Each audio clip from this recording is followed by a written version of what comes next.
Assalamualaikum warahmatullahi wabarakatuh. Perkenalkan, nama saya Tika Ayu Rahmawati dari Prodi D4 Teknik Pengendalian Pencemaran Lingkungan. Di sini saya akan mempresentasikan beberapa materi biomonitoring. Di antara lain yaitu ada jenis-jenis biomonitoring, kemudian avertebrata air, kemudian ekosistem air tawar dan ekosistem air laut, dan yang terakhir biomarker.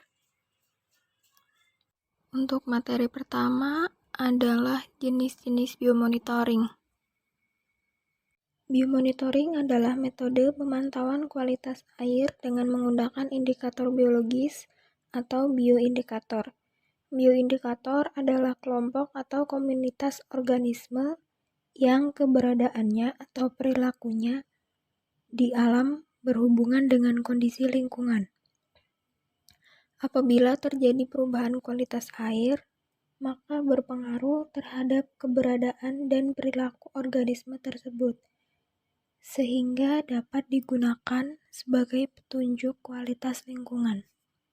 Untuk penggunaan indikator fisik dan kimia dalam monitoring terhadap toksikan di lingkungan bersifat amat dinamis atau cenderung berubah terhadap waktu dan tempat.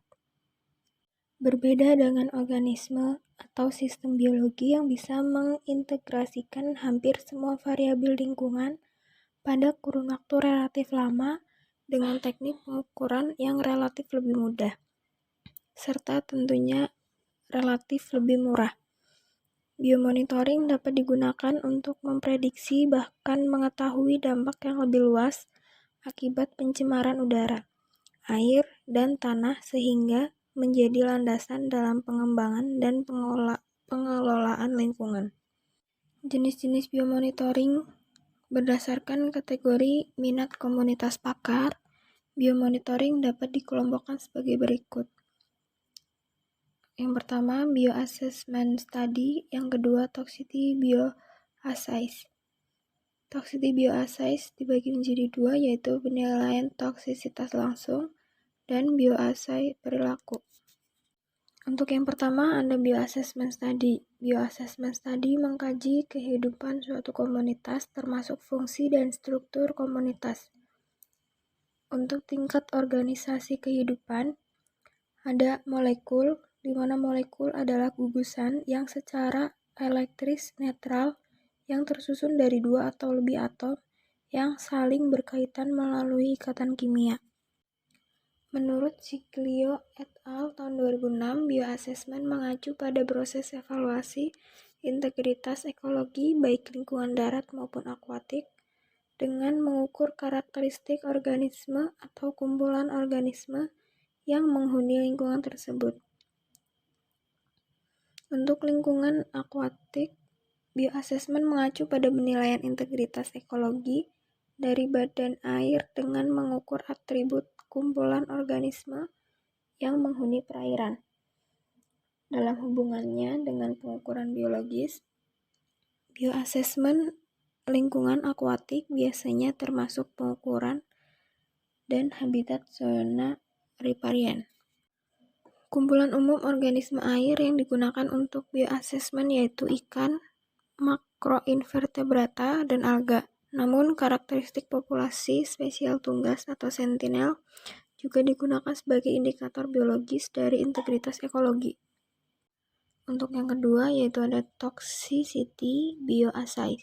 Toxicity bioassay adalah melakukan kegiatan pengujian di laboratorium dan menganalisis dampak polutan terhadap bentuk-bentuk kehidupan, tumbuhan, dan hewan.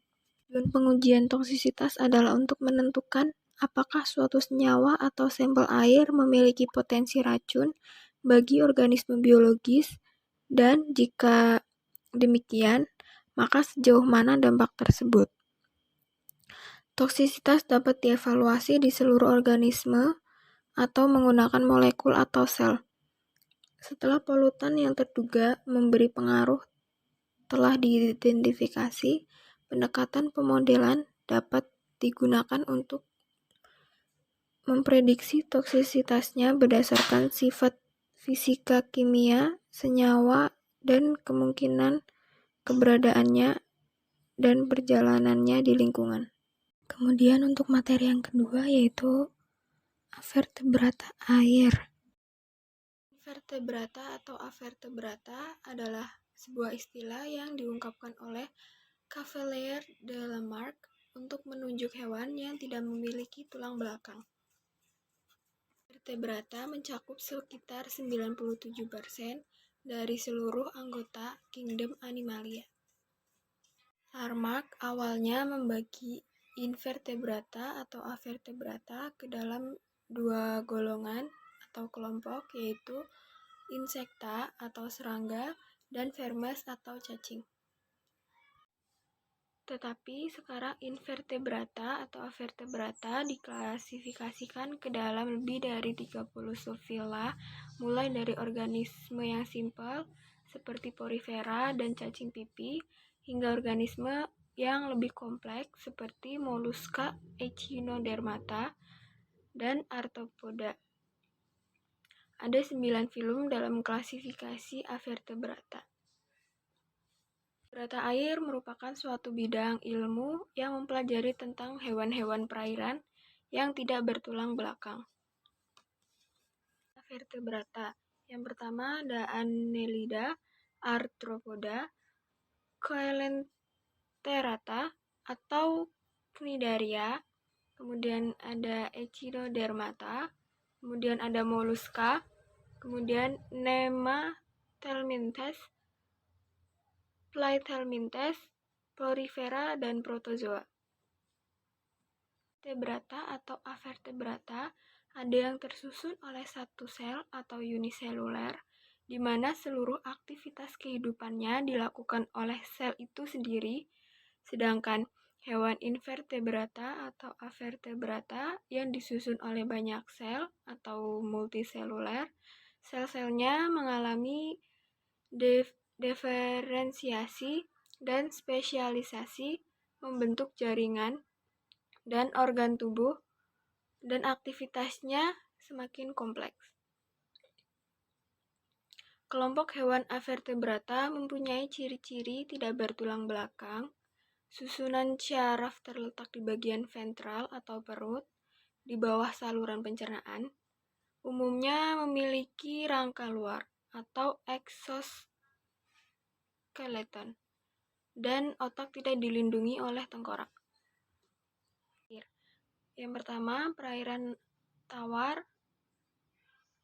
Perairan air tawar di sini adalah perairan yang airnya tidak mengandung kadar garam, dan jika terdapat salinitas, nilainya kecil, antara 0 sampai 0,05 ppt. Kemudian ada perairan payau, di mana perairan ini adalah perairan yang airnya mengandung kadar garam antara 7 sampai 20 ppt. Di mana perairan ini merupakan daerah pertemuan antara air tawar dan air laut. Kemudian ada perairan laut. Perairan laut adalah perairan yang airnya mengandung kadar garam atau salinitas yang berkisar antara 15 sampai dengan kurang lebih 35 ppt. Vertebrata berdasarkan lingkungan. Yang pertama, alat ekskresi avertebrata air tawar lebih berkembang dan kompleks dibandingkan avertebrata air laut. Cairan tubuh hewan avertebrata air laut lebih kurang isotonik terhadap air laut, sedangkan cairan tubuh avertebrata air tawar bersifat hipotonik terdapat lingkungannya. Kemudian, jumlah telur yang dihasilkan avertebrata air laut lebih banyak daripada avertebrata air tawar, tapi ukurannya lebih kecil daripada ukuran telur avertebrata air tawar. Kemudian, pada hewan yang serupa, umumnya avertebrata air laut memiliki ukuran yang lebih besar daripada vertebrata air tawar. Perbedaan selanjutnya adalah warna avertebrata air laut lebih bervariasi dan berwarna-warni dibandingkan avertebrata air tawar yang cenderung suram kelabu, coklat, dan hitam. Dan yang terakhir, umumnya avertebrata air laut memiliki bioluminescence, sedangkan avertebrata air tawar tidak. Untuk materi yang ketiga yaitu ekosistem air tawar dan ekosistem air laut. Ekosistem air tawar dan ekosistem air laut. Bumi adalah salah satu planet di tata surya. Bumi memiliki permukaan yang tidak rata. Permukaan bumi atau biasa disebut sebagai kerak bumi tidak rata karena adanya dua tenaga yang membuat permukaan bumi. Kedua tenaga tersebut adalah tenaga endogen dan tenaga eksogen. Tenaga endogen adalah tenaga yang berasal dari dalam bumi. Tenaga ini memanfaatkan tekanan panas bumi yang menekan lapisan bumi. Akibat tenaga endogen, bumi memiliki berbagai macam bentuk-bentuk patahan dan lipatan. Tenaga endogen terbagi menjadi tiga, yaitu tektonisme, vulkanisme, dan seisme. Sedangkan tenaga eksogen adalah tenaga yang berasal dari luar bumi. Tenaga ini memanfaatkan angin, air, gelester sebagai alat pengangkutnya. Tenaga eksogen adalah tenaga yang mengubah bentuk permukaan bumi yang sebelumnya telah dibuat oleh tenaga endogen. Tenaga eksogen adalah proses sedimentasi dan berbagai macam erosi. Kedua tenaga ini menyebabkan bumi memiliki cekungan maupun tonjolan. Akibatnya, bumi memiliki banyak ekosistem yang mewakili setiap bentuk permukaan bumi. Ekosistem bumi terbagi menjadi dua ekosistem besar, yaitu darat dan air. Hanya saja ekosistem air memiliki keunikan tersendiri karena ekosistem air masih terbagi menjadi dua, yaitu ekosistem air tawar dan ekosistem air laut.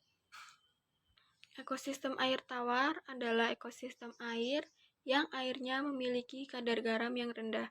Ekosistem air tawar biasanya berada di daratan. Air tawar memiliki banyak manfaat kepada masyarakat, antara lain sebagai sumber irigasi bagi pertanian. Ekosistem air tawar dibedakan menjadi dua, yaitu berdasarkan air dan berdasarkan daerahnya. Pertama, berdasarkan keadaan air, ekosistem air tawar dibedakan menjadi dua, yaitu perairan tenang dan perairan mengalir. Sedangkan yang mengalir adalah sungai. Ekosistem sungai adalah aliran air yang ada di permukaan bumi.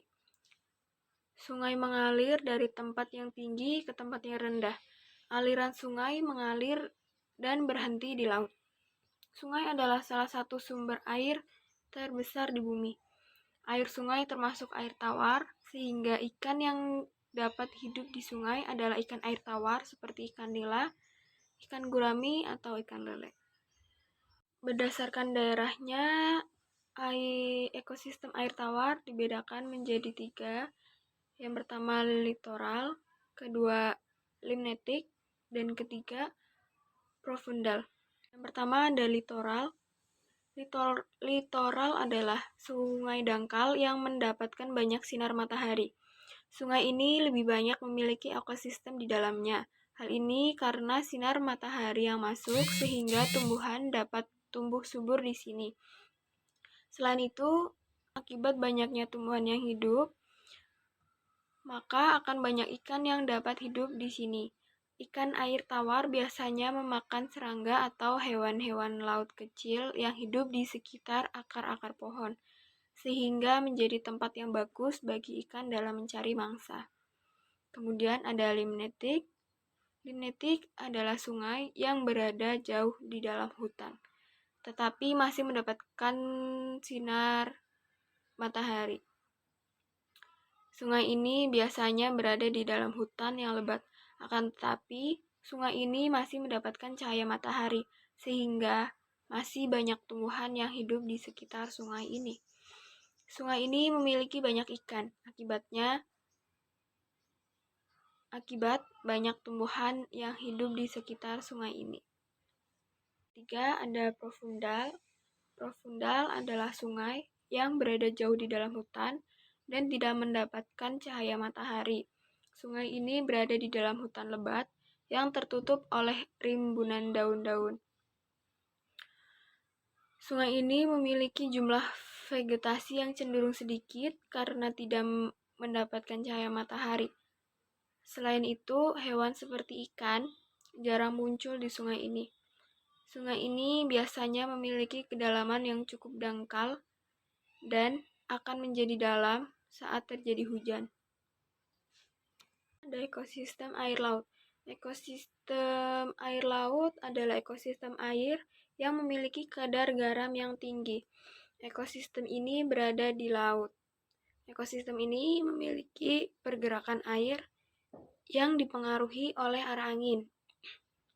Selain itu, suhu dalam ekosistem ini bervariasi tergantung dari kedalamannya. Ekosistem air laut dibedakan menjadi 4, yaitu ekosistem laut dalam, terumbu karang, estuari, dan ekosistem pantai pasir. Untuk ekosistem air laut dalam adalah ekosistem yang berada pada kedalaman lebih dari 2000 meter dari permukaan laut. Suhu pada daerah ini diperkirakan sangat dingin akibat dari tidak masuknya cahaya matahari atau sinar matahari. Makhluk hidup yang tinggal di daerah ini hanyalah hewan predator serta hewan pemakan bangkai. Ikan yang hidup di daerah ini memiliki kemampuan bertahan hidup yang berbeda dari ikan yang hidup di atas. Hal ini karena daerah ini sangat gelap sehingga ikan di daerah ini cenderung buta. Salah satu hewan prasejarah yang dipercaya masih hidup di kedalaman ini adalah hiu megalodon dan gurita raksasa. Kemudian ada ekosistem terumbu karang, di mana ekosistem terumbu karang adalah ekosistem laut dangkal di mana sinar matahari masih dapat masuk. Dalam ekosistem ini, terumbu karang dan rumput laut dapat melakukan fotosintesis. Selain itu, hewan laut di daerah ini lebih banyak dan bervariasi. Ikan banyak tinggal di dekat terumbu karang, sehingga tercipta simbiosis mutualisme. Ekosistem estuari. Ekosistem estuari adalah ekosistem tempat bertemunya air tawar dan air laut. Dalam ekosistem ini, tanaman yang bisa ditemukan adalah jenis tanaman mangrove. Sedangkan hewan yang bisa ditemukan adalah beberapa jenis kepiting. Di beberapa daerah, monyet juga ada yang tinggal di daerah ini. Dan yang terakhir, ekosistem pantai. Ekosistem pantai adalah daerah pantai yang berada di tepi laut. Daerah ini adalah salah satu daerah hasil proses sedimentasi oleh air laut. Hewan jenis kepiting dan beberapa jenis kerang dapat ditemukan di daerah ini. Pantai adalah ekosistem yang terdekat dengan laut. Hal ini menyebabkan pantai menjadi bagian dari lautan. Hewan-hewan yang hidup di sekitar pantai juga mampu hidup di laut, sehingga pantai menjadi ekosistem laut, bukan ekosistem darat. Setiap ekosistem, baik darat maupun air, memiliki peranan yang penting dalam keseimbangan alam. Hal ini karena setiap ekosistem memiliki peranan dalam menjaga alam. Akan tetapi, akibat ulah manusia, banyak ekosistem air yang mulai tercemar. Oleh karena itu, penting bagi kita menjaga ekosistem Materi yang agar terakhir tidak yaitu terus mengalami biomarker. kerusakan.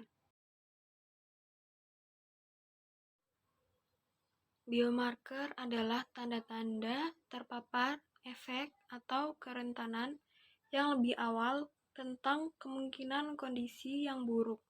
Biomonitoring ditunjukkan untuk perlindungan kesehatan, paparan, dan penilaian risiko. Secara luas, biomarker adalah penggunaan semua jenis parameter indikatif dan terdiri dari suborganisme, spesies, bioindikator, spesies biomonitor, dan spesies sentinel, serta indikator ekologi, misalnya keanekaragaman spesies. Biomarker menjadi dasar untuk biomonitoring dan bioindikator modern dalam mencoba membangun hubungan antar tingkat biologis indikatif yang berbeda. Biomarker diklasifikasikan menjadi 3 kategori, yaitu biomarker paparan, kemudian biomarker efek, dan yang terakhir biomarker kerentanan. Biomarker paparan atau biomarker of exposure. Biomarker paparan adalah substansi atau metabolitnya atau produk dari interaksi yang diukur dalam kompartemen atau cairan tubuh. Secara umum, biomarker paparan digunakan untuk memprediksi dosis yang diterima oleh individu, yang dapat dikaitkan dengan perubahan yang menghasilkan status penyakit. Selanjutnya adalah biomarker efek atau biomarker of effect. Biomarker efek adalah perubahan terukur biokimia, struktural, fungsional, perilaku, dan lain-lain dalam suatu organisme yang dapat dikaitkan dengan gangguan kesehatan atau penyakit yang mapan atau potensial. Biomarker penyakit awal menunjukkan perubahan biokimia atau fungsional awal, mulai dari adaptasi alami hingga penyakit. Terakhir ada biomarker kerentanan. Biomarker kerentanan sendiri adalah penanda kemampuan untuk menanggapi tantangan paparan bahan kimia secara negatif. 3 jalur paparan utama adalah inhalasi atau paru-paru, kemudian ada kulit, dan gastrointestinal atau konsumsi. Setelah memasuki tubuh, zat kimia dan metabolitnya dapat didistribusikan di antara kompartemen tubuh, menjalani berbagai modifikasi biotransformasi, menyebabkan perubahan dan penyakit fungsional, dikeluarkan atau disimpan. Penggunaan biomarker yang diukur pada tingkat molekuler atau seluler telah diusulkan sebagai teknik peringatan dini yang sensitif untuk pengukuran efek biologis dalam penilaian kualitas lingkungan. Biomarker yang dipilih harus menunjukkan bahwa organisme telah terpapar polutan dan atau besarnya respon organisme terhadap polutan. Biomarker peringatan dini ini dapat digunakan dengan cara prediktif, memungkinkan untuk inisiasi strategi bioremediasi sebelum kerusakan lingkungan yang bersifat irreversibel terjadi, yang tentunya memungkinkan terjadinya dampak atau konsekuensi ekologis. Untuk kriteria biomarker, yang pertama, biomarker harus memberikan tanggapan yang cukup sensitif untuk mendeteksi tahap awal dari proses toksisitas dan harus mendahului efek pada organisasi biologis tingkat tinggi. Kemudian, biomarker harus spesifik untuk kontaminan tertentu atau kelas kontaminan tertentu. Selanjutnya,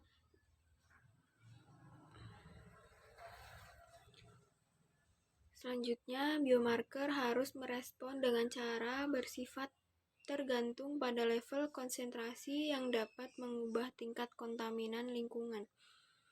Kemudian, identifikasi variabilitas non-toksikological yang diidentifikasi dalam variasi tertentu terkait dengan faktor-faktor.